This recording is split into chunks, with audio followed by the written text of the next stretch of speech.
మా అమ్మ ఒక వ్యాధితో బాధపడుతూ ఉండేది. అది బ్లడ్ క్యాన్సర్, రక్తం కక్కుతూ ఉండేది. మా నాన్నకు టీబీ వ్యాధితో బాధపడము ప్రారంభించాడు. డాక్టర్ దగ్గరికి నన్ను తీసుకొని వెళ్ళారు. హాస్పిటల్లో ఉన్న డాక్టర్ అన్నాడు, ఈ అబ్బాయి మెదడులో జ్వరం వచ్చేసింది, టైఫాయిడ్, డబల్ టైఫాయిడ్, బాగా కాలేడు, ఇంటికి తీసుకొని వెళ్ళండి. ఎన్ని రోజులు ఉంటే అన్ని రోజుల వరకు తర్వాత చనిపోవాలని అనుకున్నాను. ట్రైన్ కింద పడి ముక్కలైపోయి ఒక్క ముక్క కూడా ఎవరికి దొరకకూడదని మా అమ్మ ఏం చేసిందంటే ఏసన్న గారి దగ్గరికి పంపించింది. ప్రైజ్లో దేవుని నామానికి మహిమ గాక. అందరికి హృదయపూర్వకమైన వందనాలు. మరి మన యొక్క అద్భుతమైన సాక్ష్యంతో మేము ముందుకు వస్తున్నాం. తప్పకుండా దాన్ని పూర్తిగా వీక్షించండి, అనేకులకు షేర్ చేయండి, లైక్ చేయడం మాత్రం మర్చిపోవద్దు, సబ్స్క్రైబ్ చేయండి. దీనివల్ల అనేకులకి రీచ్ అవుతుంది. ఈ యొక్క సాక్ష్యాన్ని పూర్తిగా మీరు విని అందరికీ తెలియపరచండి. ఎంతోమంది యేసుక్రీస్తు ప్రభువును తెలుసుకునేటప్పుడు ఇది మంచి అవకాశం కనుక మీరందరూ సహకరించి పరిచర్యలో కార్యభాగస్తులు అవుతారని ప్రభు పేరిట కోరుకుంటున్నాం. మీరు ఎవరైనా మంచి సాక్ష్యం కలిగి ఉన్నట్లయితే తప్పకుండా మమ్మల్ని సంప్రదించండి. మరి అందరికీ తెలియపరచుగా కాబట్టి మీరు సంప్రదించండి. మా కొరకు ఈ పరిచర్య కొరకు ప్రార్థించండి. దేవుడు మిమ్మల్ని మీ కుటుంబాలను దీవించాల్సింది. యేసుక్రీస్తు నామములో మీ అందరికీ వందనాలు చెల్లిస్తూ ఉంటున్నాను. ఈ సమయమందు ఈ రీతిగా మాట్లాడడానికి దేవుడు చూపించిన కృపను బట్టి నేను దేవుణ్ణి స్తుతిస్తూ ఉంటున్నాను. ఇదిగాక ఏలియా ఎలీషా అనే ఛానల్ వారికి నా యొక్క వందనాలు చెల్లిస్తూ ఉంటున్నాను. ప్రియులారా, నా సాక్ష్యం ఏమిటంటే యేసుక్రీస్తును ఎలా నమ్ముకున్నాము, ఎలా విశ్వసించాము. మా నాన్న పేరు మల్లయ్య, నా పేరు మల్లికార్జున, మా తమ్ముని పేరు శివయ్య అని ఈ రీతిగా పేర్లు ఉండేటివి మాకు. ప్రియులారా, చాలా చిన్న వయసులో నాకు ఊహ తెలిసినప్పటి నుండి మా అమ్మ ఒక వ్యాధితో బాధపడుతూ ఉండేది. అది బ్లడ్ క్యాన్సర్, రక్తం కక్కుతూ ఉండేది. 15 రోజులుగా ఇంట్లో సమాధానం ఉండేది కాదు. మా డాడీ సివిల్ కాంట్రాక్టర్గా ఉండేవాడు. అయితే ఎంత సంపాదించినా ఈ డాక్టర్లకు ఖర్చు పెట్టడము, మెడిసిన్స్ వాడడంలోనే సరిపోతూ ఉండేది. ఆ సందర్భంలో భయంకరమైన పరిస్థితుల్లో ఉంటున్న మా యొద్దకు, మా ఇంటి ముందు సువార్త ప్రకటించడానికి కొంతమంది కడపత్రాలు తీసుకొని మెగాఫోన్లో వారు పాటలు పాడుచు, డ్రమ్ము వాయిస్తూ శుభవార్త చెప్తూ వచ్చారు. అప్పటికే అమ్మకు ఆ బ్లడ్ క్యాన్సర్ ఎక్కువైపోయింది. డాక్టర్లు చాలా రోజులు బ్రతకదు, చనిపోతుంది అని చెప్పారు. వాడు కడపత్రాలు పరుస్తూ వస్తుంటున్నప్పుడు వారి దగ్గరికి వెళ్ళి మా అమ్మ అడిగింది, మీ యేసు ప్రభు బాగు చేయగలుగుతాడా అని. ఆ సందర్భము మేము భయంకరంగా ఇతర దేవతలను కొలిచేవాళ్ళము, పూజించేవాళ్ళము. మా అమ్మ పేరు వెంకటమ్మ. ఆ సందర్భంలో ఇలాగుంటే మీ దేవుడు మమ్మల్ని ప్రేమించగలడా అని అడిగేది.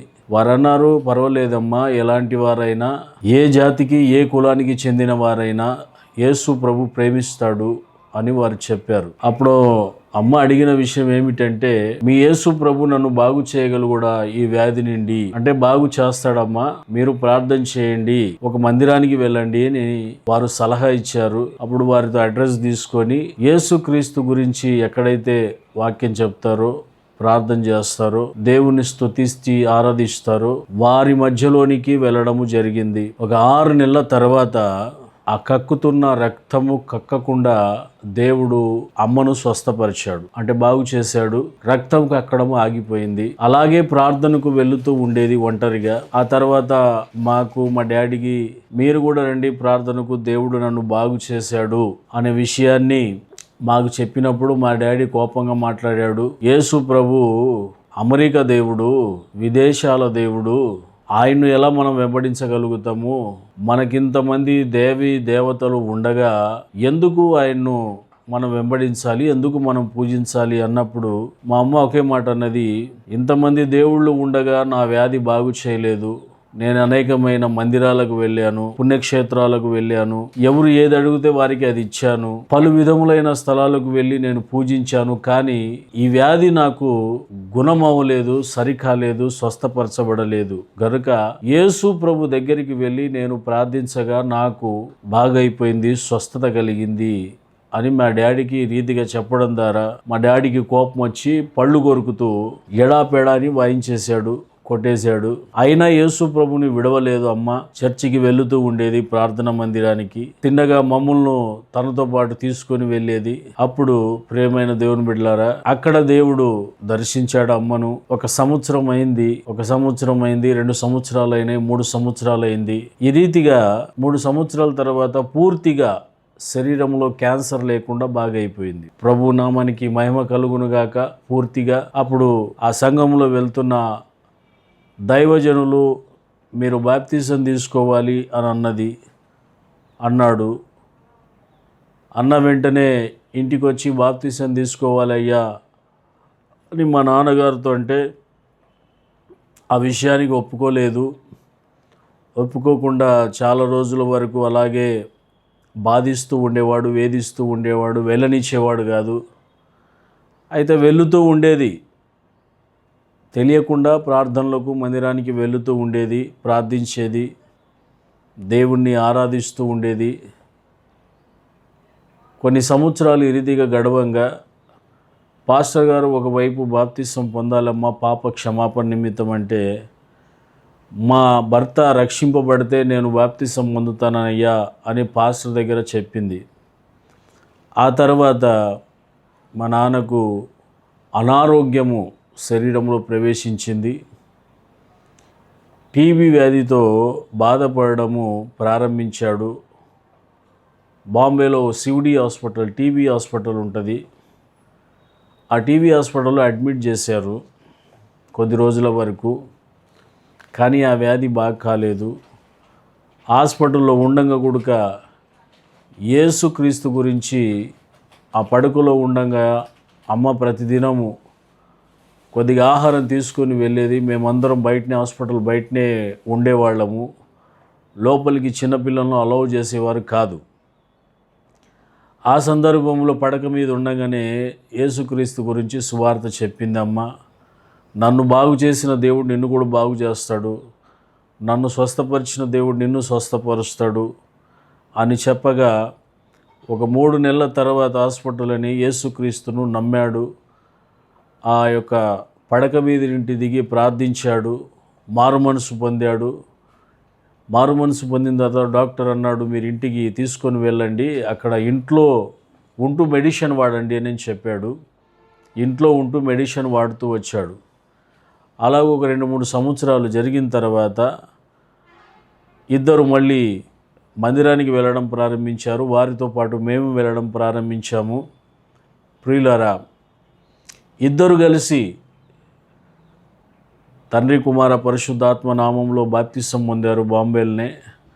ఆ తర్వాత ఒక సంఘానికి విశ్వాసులుగా ఉన్నాము, ఒక సంఘానికి వెళ్ళేవాళ్ళము. ఆ సంఘంలో ఉంటూ విశ్వాసులుగా ఉంటూ కొన్ని సంవత్సరాలు అలాగే గడిచిపోయాయి. మేము వెళుతూ ఉండేవాళ్ళము. అప్పుడు వాళ్ళు బాప్తిజం ఇచ్చిన తర్వాత మా నాన్న పేరు సీమోను, మా అమ్మ పేరు మరియమ్మ అని పాస్టర్ గారు పేరు పెట్టాడు. అదే సందర్భంలో నా పేరు కూడా నేను బాప్తిజం పొందలేదు, నిజమైన దేవుడు యేసుక్రీస్తు అని నాకు కూడా తెలియదు. నా పేరు జాన్ అని పెట్టాడు. మా తమ్ముని రెండవ తమ్ముని పేరు ఆండ్రూ అని పెట్టాడు. మా చిన్న తమ్ముని పేరు వచ్చేసి జక్కయ్య అని పేరు పెట్టాడండి.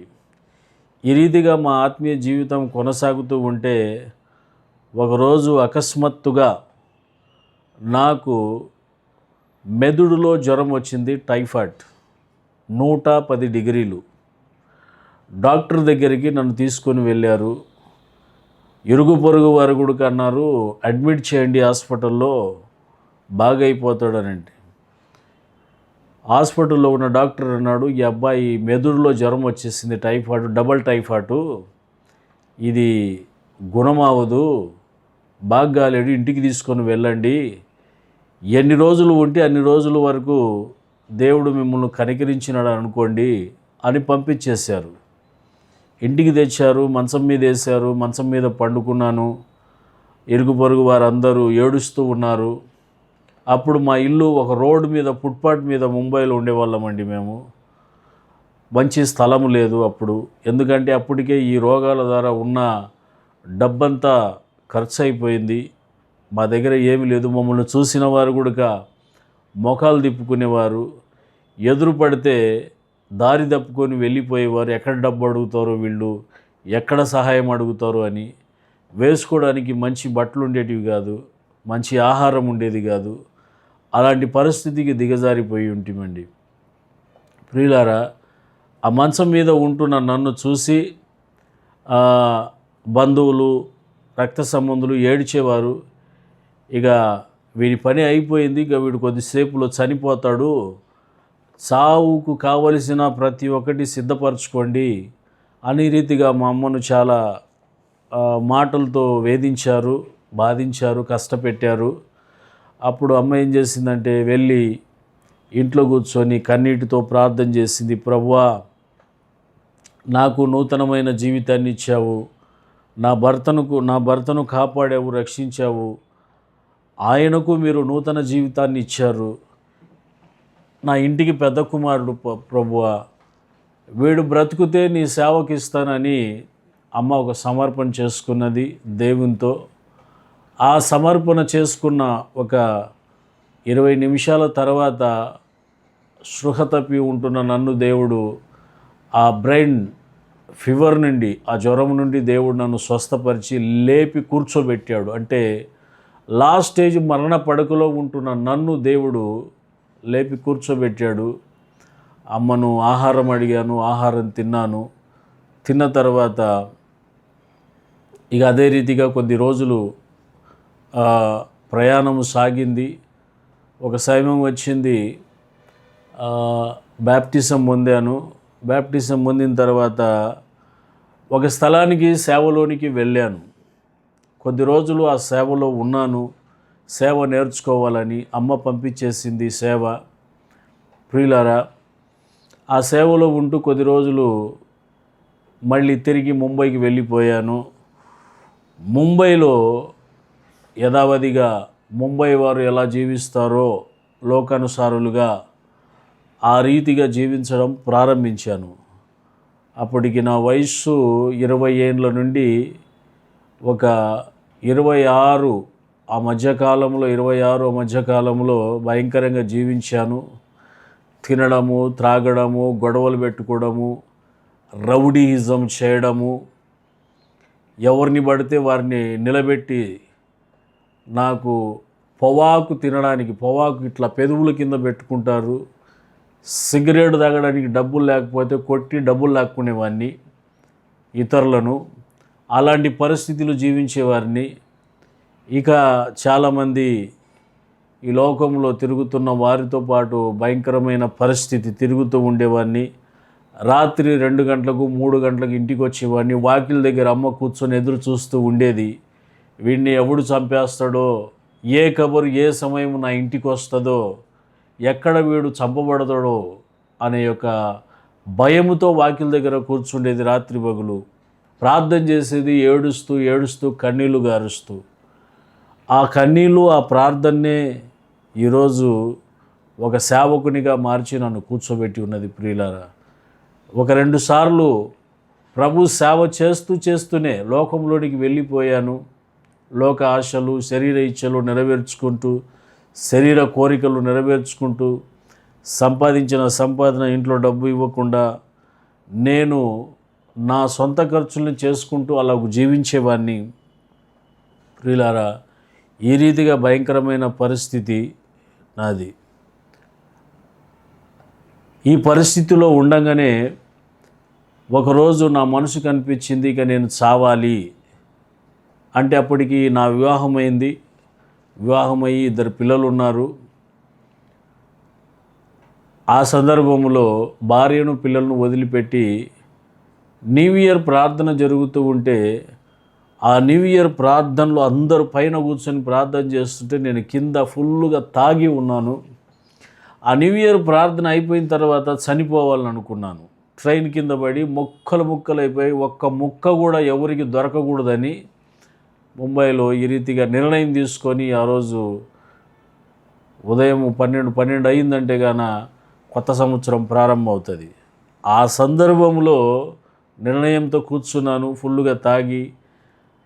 మధ్యరాత్రి ప్రార్థన ఆరాధన జరుగుతున్న సమయంలో టీ బ్రేక్ సమయంలో ఆ సంఘంలో ఉంటున్న వారు కిందికి పైకి వస్తూ పోతూ నన్ను చూస్తూ ఎటకారంగా ఎగతాళిగా మాట్లాడుతూ వీని పని అయిపోయింది, ఇక వీడు ఏం చెయ్యలేడు, వీని పరిస్థితి వేరే అయిపోయింది, ఇక వీడు చనిపోతాడు త్వరగా అని నన్ను చాలామంది మాట్లాడారు. అవన్నీ వింటూ ఉన్నాను, వింటూ కూడా విననట్టు ఉన్నాను. ఇక కొద్దిసేపులో నా జీవితాన్ని నేను అంతం చేసుకోబోతుంటున్నాను. ఎవడు నా గురించి ఏం మాట్లాడితే ఏముంది, ఇక నేనేం సాధించబోతున్నాననే ఆ యొక్క నిర్ణయం మీద ఉన్నాను. ప్రార్థన అయిపోయింది 4 గంటలకు 5 గంటలకు, ఉదయకాలం అందరూ వెళ్ళిపోయారు. సరే చస్తూ ఒక చిన్న ప్రార్థన చేసుకొని చనిపోదామని ఆ మత్తులో ఉండగా చర్చి పైకి వెళ్ళాను. ప్రార్థన చేశాను, ప్రభువా ఇక ఈ రోజుతో నా జీవితాన్ని నేను అంతం చేసుకోబోతున్నాను అని ప్రార్థన చేసుకుంటూ ఉండగా నాకు తెలియకుండానే 3 రోజులు అలాగనే ప్రార్థనలో ఉన్నాను. 3 రోజులు అలాగనే ప్రార్థనలో ఉన్నాను. నేను ఎక్కడున్నానో నాకు తెలియదు. నాకు ఎవరు నా పక్కన ఉన్నారు, ఎవరు నాతో మాట్లాడుతున్నాడో విషయం నాకు తెలియదు. అప్పుడు నాకు ఒక స్వరం వినిపించింది, తల్లి గర్భములో రూపింపబడక మునిపే నేను నా కొరకు నిన్ను ఎన్నుకొని ఉన్నాను, గనుక నువ్వు నా సేవ చెయ్యి. నీలాగు నశించుచున్న వారు ఎందరో ఈ లోకంలో ఉన్నారు, వారిని నా యొద్దకు నడిపించే పని నీకుంది అని దేవుడు. ఆ స్వరము విన్నాను. వెంటనే ఆ స్వరము అయిపోయిన తర్వాత మెలకొచ్చింది. మెలకొచ్చి చూస్తే నా కుడి పక్కన ఎడం పక్కన ఎవరు లేరు. ప్రియులారా, నేను అటు ఇటు చూసి కొద్దిగా భయము, ఆందోళన, కలవరం చెందని ఎవరు నాతో మాట్లాడారని. ప్రియులారా, ఆ రోజు నుండి ఈ రోజు వరకు ఆ యేసు ప్రభు కాపాడుతూ వస్తూ ఉంటున్నాడు. నేను బాంబేలోనే చిన్న సేవ చేస్తూ ఉంటున్నాను, అన్యుల మధ్యలో సేవ చేస్తూ ఉంటున్నాను. దేవుడు నన్ను రక్షించాడు. దీని కొరకే యేసు ప్రభు ఆయన నిజమైన దేవుడని నేను నా కుటుంబాన్ని నమ్ముకున్నాము. మేమందరము సేవలనే ఉంటున్నాము, సేవ చేస్తూనే ఉంటున్నాము. నా స్నేహితులు, మా బంధువులు అందరికీ సువార్తను చెప్పి ప్రభు వైపు మళ్ళించాము. ఇక అనేక మంది యేసు వైపు మలుతూనే ఉన్నారు. చెప్పాలంటే ఇలాగూ చాలా విషయాలు ఉన్నాయి. ఒకసారి పారుచున్న నదిలో పడిపోయాను. నాకు ఈత రాదు. కానీ ఆ సందర్భంలో ఈత రాని నన్ను, మాది రాయలసీమ అండి, నేను శ్రీశైలంలో పుట్టాను, బాంబేలో పెరిగాను. అందుకొరకే మల్లికార్జున అని నా పేరు పెట్టారు. కానీ ఇప్పుడు జాన్ సిమోన్ క్రిస్టియన్గా జీవిస్తూ ఉంటున్నాను ప్రభు నామంను బట్టి. చెప్పుకోవడానికి నాలో గొప్పతనం ఏమీ లేదు. ఈ సాక్ష్యము దేవుని నామ మహిమార్థము కొరకై చెప్తూ ఉంటున్నాను. ప్రియులారా, పారుచున్న నదిలో పడిపోయాను. దేవుడు ఆ యొక్క నదిలో నుండి నన్ను కాపాడాడు. తెలియదు నన్ను నా నదిలో నుండి ఎవరు బయటికి తీసుకొచ్చారు. ఇంకొకసారి 2 సార్లు పాము కాటు వేయడానికి వచ్చి గుడుక ఆ పాము కాటు ద్వారా దేవుడు నన్ను తప్పించాడు. తెలియదు, కాటు వేయడానికి వచ్చి భూమి మీద తన పడిగను అలా కొట్టి వెళ్ళిపోయినాయి 2 సార్లు. ఇంకొకసారి అయితే బాంబేలో ట్రైన్ కింద రైల్వే ట్రాక్పై దుంకాను. ఎవరో నన్ను వచ్చి పట్టుకొని విసిరి పారేసినట్టు అనిపించింది. వేరే ప్లాట్ఫారం మీద వెళ్ళిపోయి పడ్డాను. తిరిగి చూస్తే ఎవరు లేరు.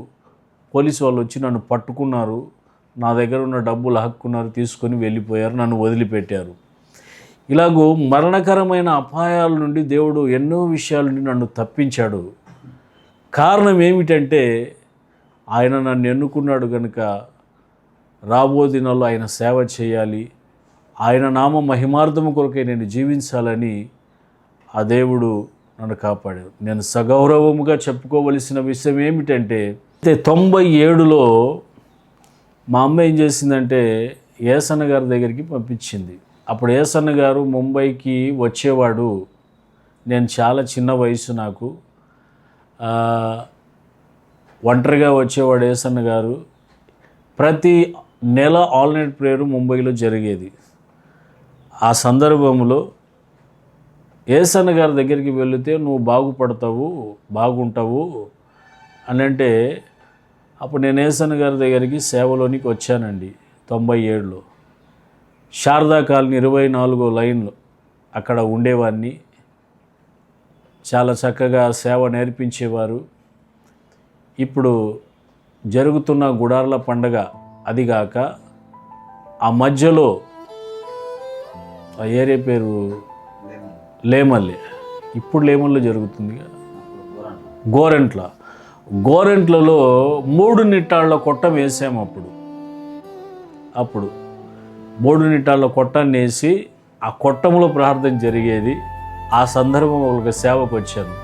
అక్కడ కంప చెట్లు అవన్నీ ఉండేవి, ఇవన్నీ కొట్టేసి దాన్ని మైదానంగా క్లీన్ చేసి గడ్డి కప్పి 3 నిట్టాళ్ళ కొట్టం, సిస్టర్స్కి ఒక రూము, బ్రదర్స్కి ఒక రూము, సేవకులకు ఒక రూము, ఈ రీతిగా పనిచేసేవాళ్ళు. ఆ సందర్భంలో సేవకు వచ్చి సేవ నేర్చుకున్నాను. కానీ కొద్ది రోజుల్లో వెళ్ళిపోయాను. మళ్ళీ ముంబైకి వెళ్ళిపోయి ముంబైలో భయంకరమైన మళ్ళీ జీవితాన్ని జీవించాను. అయితే ఆ సందర్భంలో యేసన్న గారు నాకు ప్రార్థన చేసి ఒక మాట ఏమన్నాడంటే, ప్రభువా వీడెక్కడున్నా కానీ కూడా వీడిని సాతానును ముట్టకూడదు, వీడు ప్రభు సేవలో వాడబడాలని ప్రార్థన చేశాడు. ప్రార్థన చేసి నన్ను పంపాడు. అప్పటి నుండి సాతానుడు ఎన్నో సమయాలు ప్రయత్నం చేసినా కానీ, ముట్టినా కానీ కూడా నా ప్రాణాన్ని తీయలేకపోయాడు. ఎందుకంటే నా ప్రాణము, నా జీవము ఆయన యేసయ్య చేతిలో ఉంది కనుక ఇప్పుడు సేవలో ఉన్నాను. దైవజనుని ప్రార్థన ద్వారా ముంబైలో సేవ చేస్తుంటున్నాను. 12 ఏళ్ల వయసులో నుండి దేవుడు నాకు పాటలు పాడడానికి వరాన్ని ఇచ్చాడు. పాడుతూ ఉంటాను. ఆ పరిశుద్ధాత్మ దేవుడు పండుకున్నప్పుడు నా హృదయంలో ఎవరో మాట్లాడినట్టు, నా హృదయమే పాట పాడుతున్నట్టు, ఆ సందర్భంలో రాత్రి 2:30 1 గంటకు లేచి ఆ పాటలు రాయడం కూడా జరుగుతూ ఉంటుంది. పాటలు రాస్తూ ఉంటున్నాను. తమిళంలో, హిందీలో, తెలుగులో 3 లాంగ్వేజ్ల్లో పాటలు పాడుతూ ఉంటాను. అంటే ఇదేదో గొప్పగా చెప్పుకుంటున్నది కాదు. దేవుడు ఆ వరాన్ని ఇచ్చాడు. ఆ వరాన్ని నిస్వార్థంగా నేను ఒక యూట్యూబ్ ఛానల్ స్టార్ట్ చేసి JCM ప్రొడక్షన్ అనే ఛానల్లో అవి అప్లోడ్ చేస్తూ ఉంటున్నాను. ఆ పాటలు వినండి. అది నా జీవిత సాక్ష్యము, అనుభవాలు, నేను జీవిస్తుంటున్న ఆత్మీయ జీవితము, భక్తితో, అనుభవాలతో వచ్చిన పాటలు కనుక ఇదేదో రాస్తూ ఉంటున్నాను, పాడుతున్నానండి కూడా కాదండి.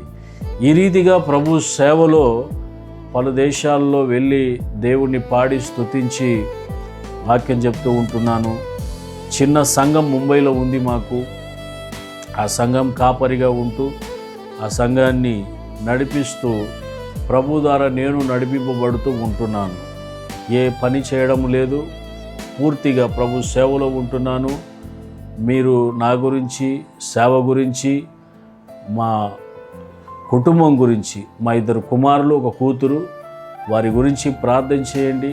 వారు కూడా రాబోయే దినాల్లో సేవలో వాడబడలాగున, వారు తమ జీవితాలను సేవకు అంకితం చేసుకునేలాగున, వారు సేవలో తమ జీవితాలను సమర్పించుకునేలాగున మీరు చూస్తున్న వారందరూ ప్రార్థన చేయండి. ప్రభు నామములో మీ అందరికీ మరొకసారి వందనాలు చెల్లిస్తూ ఉంటున్నాను.